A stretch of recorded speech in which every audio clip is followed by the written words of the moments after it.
शिव का भक्त हलवाहा। यह कहानी है सच्चाई की। यह कहानी है प्यार की। यह कहानी है एक भक्त की। वो भक्त जो एक हलवाहा है। तो आइए सुनते हैं आज की मधुर कहानी। भारत के दक्षिण तरफ तमिलनाडु में एक बहुत ही सुंदर घटना होती है। एक बंधुआ मजदूर था। नीच जाति होने के कारण अछूत का जीवन जी रहा था, लेकिन वह बहुत ही ईमानदार आदमी था और एक जमींदार के यहाँ दास बनकर रहता था। जब कोई इंसान किसी के यहाँ दास बनकर रहता है तो आस-पास के लोग उसे एक अलग नाम दे देते हैं। इस आदमी का कोई नाम नहीं था और आम तौर पर उसे बस हलवाहे के नाम से जाना जाता था। बचपन से ही शिव का विचार उसके रोम रोम में कौतूहल की भांति चलता रहता था, लेकिन एक बंधुआ मजदूर होने के कारण वह अपनी विचारों पर कभी अमल नहीं कर सकता और ना ही समाज उसे इसकी इजाज़त देती। मगर शिव का विचार उसे जोश से पूरी तरह भर देता। जहाँ वह रहता था वहाँ से सिर्फ 25 किलोमीटर दूर तिरुपुंगूर में बहुत ही प्रसिद्ध शिव जी का मंदिर था। यह मंदिर अपने आप में बहुत ही चमत्कारी था। वह आदमी हमेशा से इस मंदिर में जाना चाहता था, क्योंकि उसे लगता था कि शिव उसे बुला रहे हैं।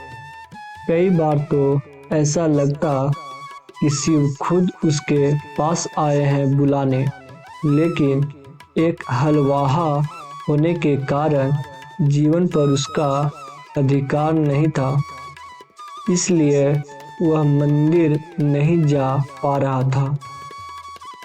उसने कई बार जमींदार को अपनी बात समझाने की कोशिश की। मैं सिर्फ एक दिन के लिए मंदिर जाकर वापस आ जाऊंगा, लेकिन जमींदार हर बार मना कर देता।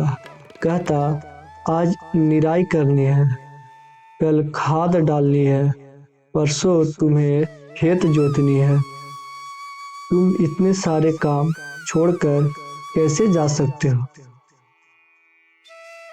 तुम नहीं रहोगे तो काम कौन करेगा?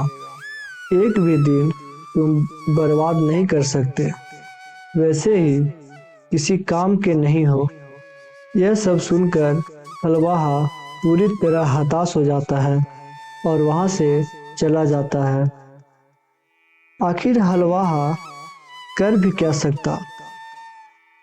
वह एक दास था, मगर समय के साथ धीरे धीरे उसके भीतर शिव से मिलने की जिज्ञासा और गहरा होने लगी। वह किसी भी हालत में तिरुपुंगूर में शिव के दर्शन करना चाहता था। एक रात जब वह सो रहा था तो उसके पूरे शरीर में एक नई तरह की ऊर्जा दौड़ने लगी। फिर अगली सुबह वह जाकर जमींदार के सामने एक अलग तरह के गौरव के साथ जाकर खड़ा हो गया। एक ऐसा गौरव जो बंधुआ मजदूर सोच भी नहीं सकता था। ना ही ऐसा गौरव उसके पास होने की कल्पना की जाती है। जमींदार इस बार चिल्लाने लगा और कहा, मूर्ख कहीं के, पिछली बार तुम्हारी माँ बीमार थी तो तुम वहाँ चले गए थे। उससे पहले तुम्हारी बहन की शादी थी, तुम वहाँ 2 दिन के लिए चले गए थे। उससे भी पहले तुम्हारी दादी मर गई थी तो तुम 3 दिन के लिए वहाँ चले गए थे। और अब तुम मंदिर जाना चाहते हो? यह कभी नहीं हो सकता। बहुत देर चिल्लाने के बाद जमींदार बोला, ठीक है, तुम जा सकते हो, लेकिन जल्दी आना होगा। हलवाहा बोला, मैं 1 दिन में ही वापस आ जाऊंगा। और वहाँ से जाने लगा। तभी जमींदार ने हलवाहा को रुकवाया और कहा, जाने से पहले पूरे 40 एकड़ जमीन को जोतना होगा।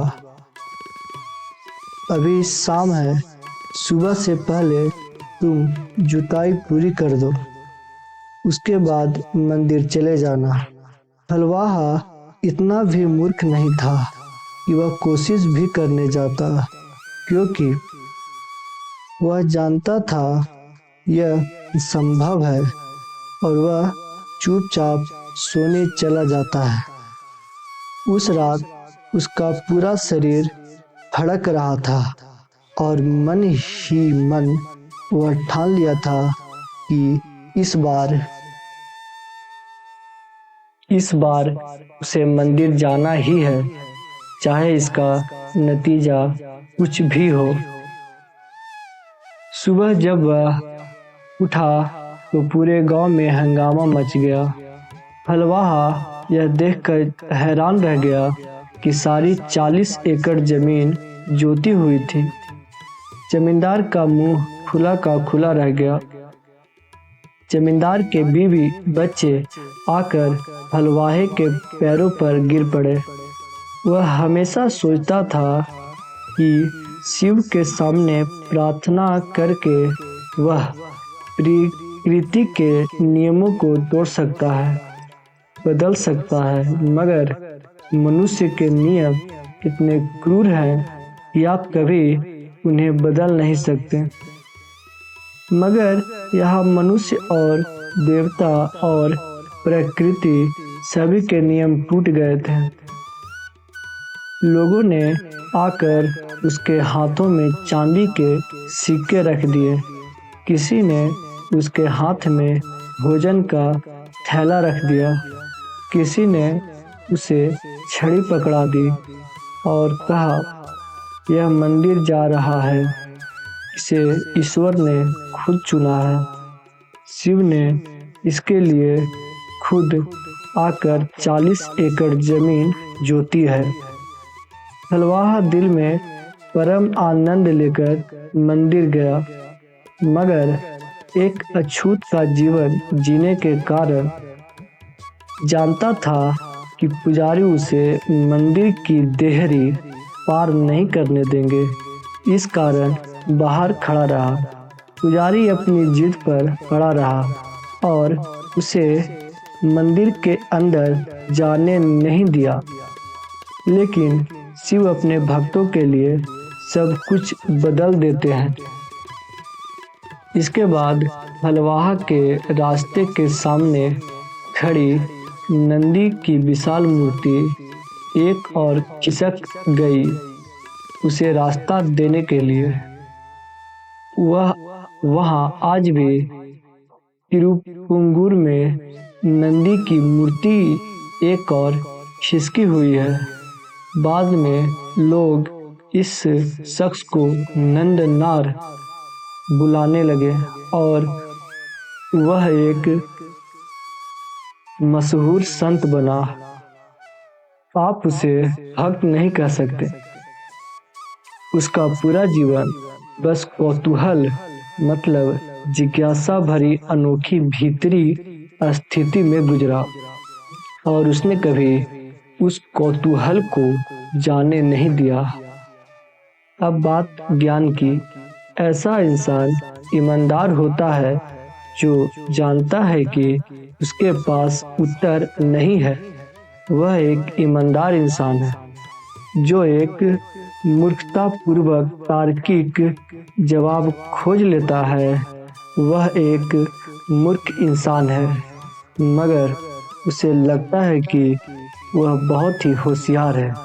देखिए, अगर आप किसी भी सवाल का मूर्खतापूर्ण तार्किक जवाब निकाल लेते हैं और कहते हैं कि मैं सब कुछ जानता हूँ, तो इसका मतलब यह हुआ कि आगे जानने की सारी संभावनाएं नष्ट कर रहे हैं।